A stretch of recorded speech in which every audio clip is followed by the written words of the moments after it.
I don't think I did that. I think I did this.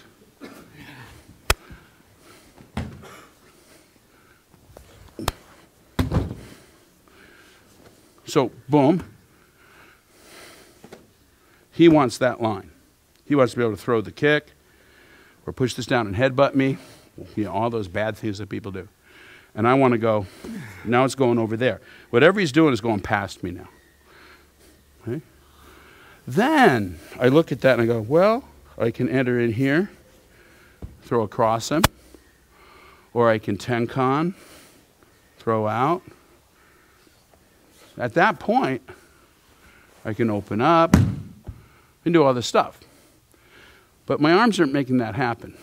The body's making this happen.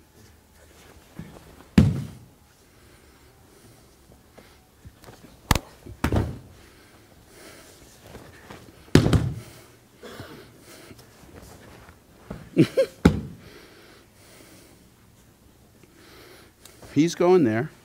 This is no different than when you do katatatori. Okay? Everybody wants to do tenkan, but typically what they do is they beat the grip. You'll notice why would you contend here? See that hand? The moment I start doing this, you should be punching me in the head. You can still punch me in the head, even though I did the tenkan. This is not your problem. That's your problem, and that's your problem. This has to be the connection point needs to be the solution to that problem. Now he can't reach me. If he tries to kick me, he's got to shift his weight, and I'm going to feel it happening. I'm going to drop his weight on the foot that he's trying to kick me with. So then when I tenkan, look at the change in relationship. Even if he let go now, look where we are. I didn't beat the grip. I took his center. So we're doing the same thing now. That what I just did there, that's the inside hand of this rotation. The outside hand's going.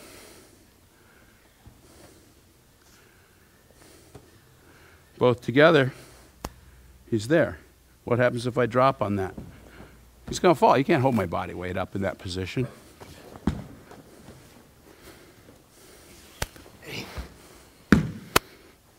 Okay? So, not so much arms. Guys, listen. Okay? If you've been around a while, you have heard people with great authority say, do not look your partner in the eye. How many have heard that? Yeah. Okay? My personal opinion on this is that this is a misinterpretation of something O-sensei said. Did he say it? Yes, he did. Who was he talking to? He was talking to a bunch of young deshi, up-and-coming guys in his dojo, and he was telling them about the dangers of making that connection. If you look a guy in the eye, you open up a channel and you make it even easier for him to hack your system. On the other hand, what did O-sensei do? O-sensei looked him in the eye and stole their spirit. So,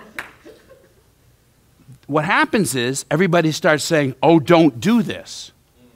You don't learn to take the other guy's center with your vision, okay, by not doing it. You learn to do it by doing it. So now we have a little Daito-ryu study group going at my dojo with Howard Popkins sensei. What's one of the first 5 principles they taught us? First 5, make eye contact.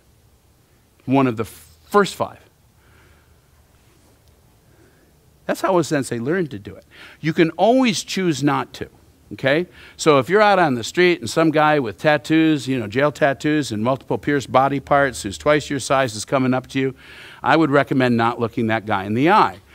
Because, you know, if you've ever seen guys in the big house and how they get that jailhouse stare, they've been practicing this for a long time. They know how to do that whole alpha dog number. And what they're looking to do is destroy your ability to resist before they even encounter you. So, disconnect from it. Soft focus over the shoulder. Do not look him in the eye. But for training, remember I was saying last night, this is a conversation. We are practicing about conversation. And what do you think about having a conversation with a guy who won't look you in the eyes? It's uncomfortable. We don't even like it. Okay? Make the eye contact. Because the other thing is, if you're trying to keep your attention off the contact point, if I'm looking him in the eye, that's where my energy's going, right to his center. This is a great way to do it. More often than not, when your attention goes to the contact point, you watch, you look down, people are looking right at it. It's like they're not looking here, they're looking here to see what they're doing. So if you can get your eyes to be here, it's going to the right place right from the start. I already had him. Okay? This technique is like, you go over there. Okay? Boom.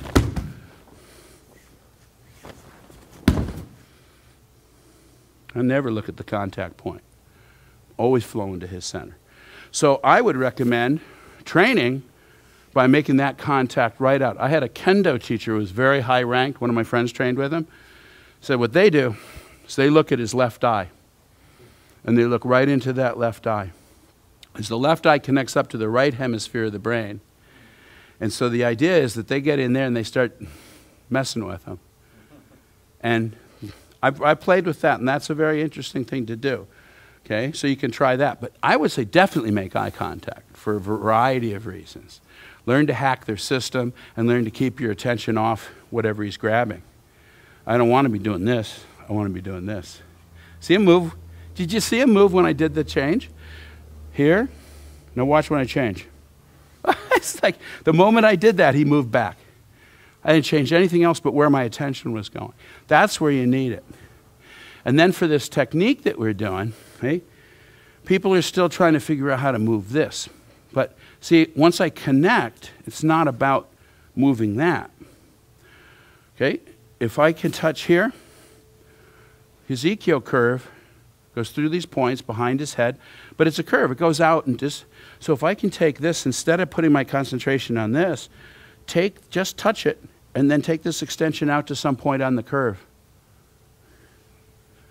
And he's moving again. So when I do this, I'm taking both of these hands and extending out to that curve. I'm trying to touch the curve. This is what I mean by I don't see structure anymore. I'm not dealing with this. I'm connecting to the curve. Oh. And the curve is a weak curve for him. See the difference? This is how I've gotten myself to not get caught by their structures. It's like I'm looking at the curve. I'll go behind him and touch the curve there, okay? And I'll go out here and touch the curve, and then I'll run the curve. And it's like he's just caught in it. Okay? Release the hip, let the energy go on the curve. In other words, if I had two crayons here and there was,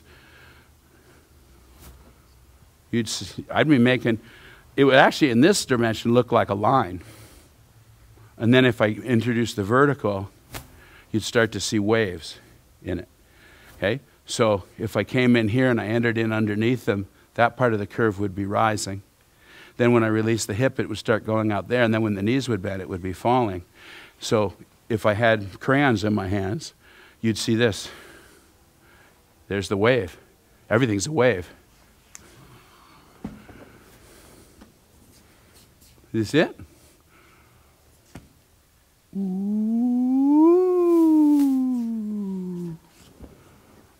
Okay, so I didn't want to get too much into the up part right now. So as I was saying last night, it gives people too much to think about at the same time. But what makes this work even better is floating it.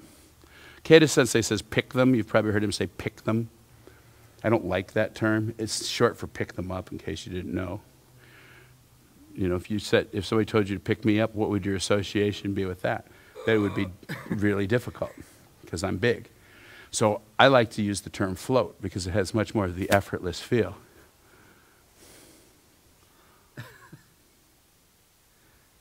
So once he's up, it's really easy to get him to fall. So you can start really playing with it. See the wave go through him? Okay? Up, up, up and move. He falls into the hole, and then you're dropping on him. Okay? I didn't want to get into that right now. Mostly what we've been talking about is this horizontal and the vertical just dropping.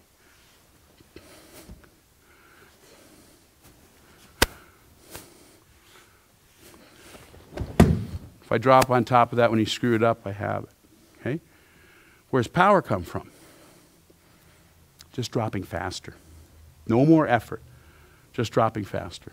If I drop faster on top of him when he's screwed up, he will accelerate.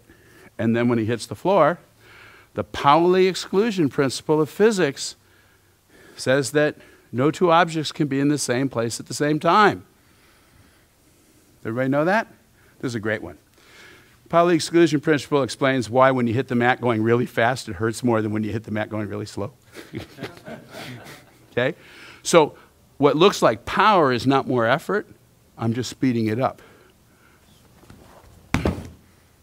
I didn't work any harder than when I did it slowly.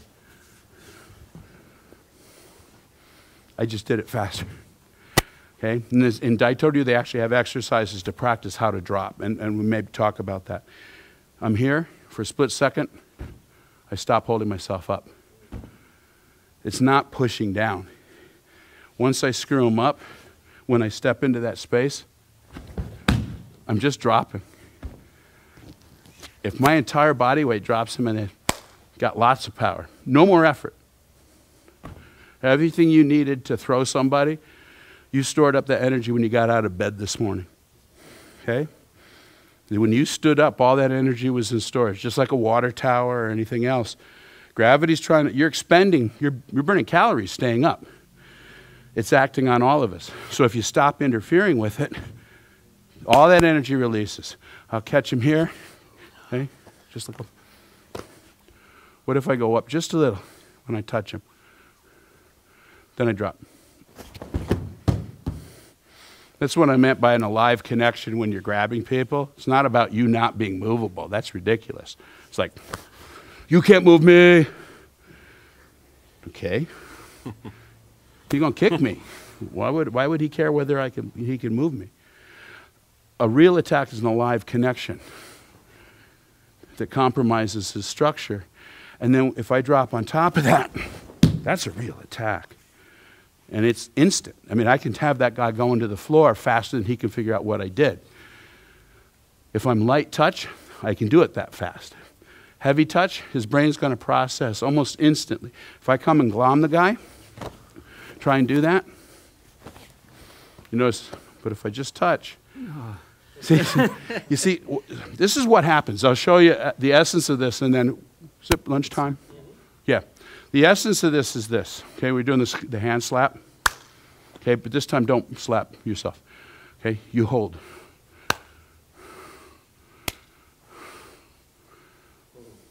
You see that movement? When your brain thinks there's incoming energy, and it has a certain expectation of getting a certain kind of information. When it's not there, they go out to look for it. Do you see him? When I didn't give him what he expected, he went out to look for it. I already have him. Okay? Your brain naturally does this. Your brain wants information. It is essentially a receptive organ. It wants information. It wants to process it.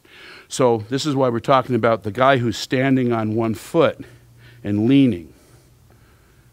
Okay. Look how hard that is for him. Okay? And yet, I can have the guy in that position and try and be throwing him. Don't let me do it. Look how hard. All of a sudden, I made it hard. He had trouble standing that way by himself. Why is that? Because I'm giving his brain more and more information, and I become part of his support. This is really hugely embarrassing, I have to say, because I look at all the effort we put into trying to throw each other. And Kevin Choate Sensei read a book on learning theory. And he said, what did our training, here's Sensei doing this technique effortlessly. All this effortless stuff. It's like, Sensei, come up, touch you, move it over here, you fall down. Okay? So, we were sitting here trying to imitate that.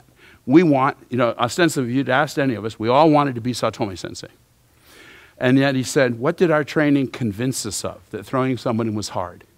Because we made it hard. Sensei's up there showing us that it's not hard. And then we turned around and trained in such a way that it became hard, and we really believed it was hard. So if the guy can barely stand up by himself in a position like this, then it shouldn't be hard to complete it. It's hard because I give his brain more and more information. I become part of his body mapping. And all of a sudden I'm pushing here, and he's getting stronger and stronger because of that. If I just connect and I become part of that, he's actually dependent on me now. I became part of his dependency. If I move it, he'll move with it. I don't throw him. I just connect and move me. Does everybody see that? This is actually very cool, too. I know I keep telling you all these things. I suppose if you don't think these things that I'm telling you are like amazingly cool, you should probably quit and go do something else, because the only reason you're going to stay in this silly art for decades and decades is because you think this stuff is cool. Regular people don't think this is cool. I tell regular people this stuff, they go, they think football's cool. You know, I mean, I was just teaching the seminar at Barti's Dojo, and it was the big game weekend with BU for Clemson. The entire area was completely psycho about this game. That's all you heard about. Okay? I just go, yeah, but I think this is really amazing. And they'd look at me like I was from Mars. They say, how long did you spend working this stuff out? And so what? Just get a gun and shoot him. I mean, most people don't get this. So if this doesn't seem cool to you, you're probably doing the wrong thing, I think.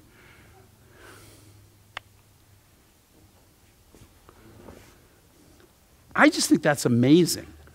Not the least of which is I spent 25 years not being able to do it at all. So the fact that I finally figured some of it out, I think is exceptionally cool.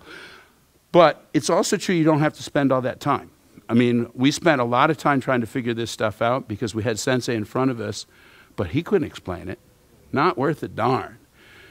Ikeda Sensei is showing a little more and explaining a little more, but it's still pretty, I mean, as explanations go, it's fairly rudimentary. I was telling a couple people last night, Josh Drockman, who's just moved out to be at my dojo, Josh was at a seminar with Sensei, and Josh speaks Japanese. So he was at a seminar with Ikeda Sensei, and there was a woman there who was from Japan. And after class, she was asking questions, and he was explaining in Japanese, and Josh came back and said, his explanations in Japanese are so much more clear than they are in English.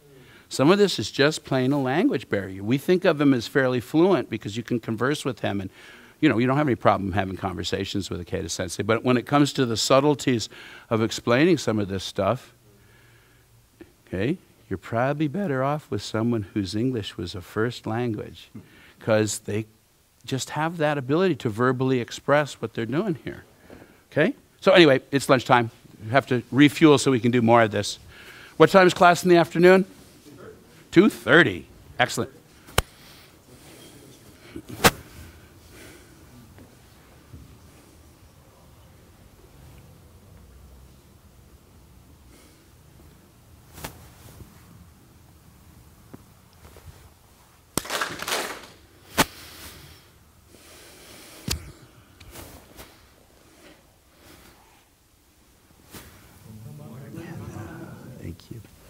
So everybody's doing fabulously. I have to, how to apply these techniques in every single technique that you have to know. Okay? That's actually what you have to do after I'm gone. Okay? So if you can get the proper feel, proper ideas, like, okay, you're starting to understand the Ikkyo curve. You're starting to understand how the out and the back balance out in your body, all that stuff. Then what you have to do is go through every single technique that you know and make it feel like that. Okay? I had to do the same thing. I mean, look at Ikeda Sensei. When was the last time you saw him teach a technique that actually is on a Q test? All he's doing is connection work. You have to go back through and say, how do I take Ryototori Tenchinage and make it work the same way he's running that connection? How do I take Shiho Nage and make it work that way?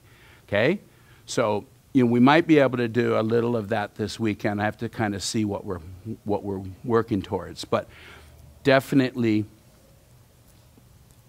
that's your task. Once you figure some of these exercises out, these exercises are principle. Then you have to go back through everything and figure out how the principle applies in those specific techniques.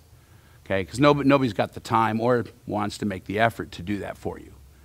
Okay? Nobody's teaching Kihon and Waza anymore, which is one of the reasons why people are getting kind of interesting. They're getting good at doing some very interesting stuff, and the basics are falling apart. If you look at testing around, people have there's a number of people who have commented on the fact that people are less and less able to apply their Kihon Waza under pressure because they're doing so much connection work, but they're not going out and taking the next step and taking it back into their Waza. They do these really cool connecty things. You have to do both. That makes sense? Okay.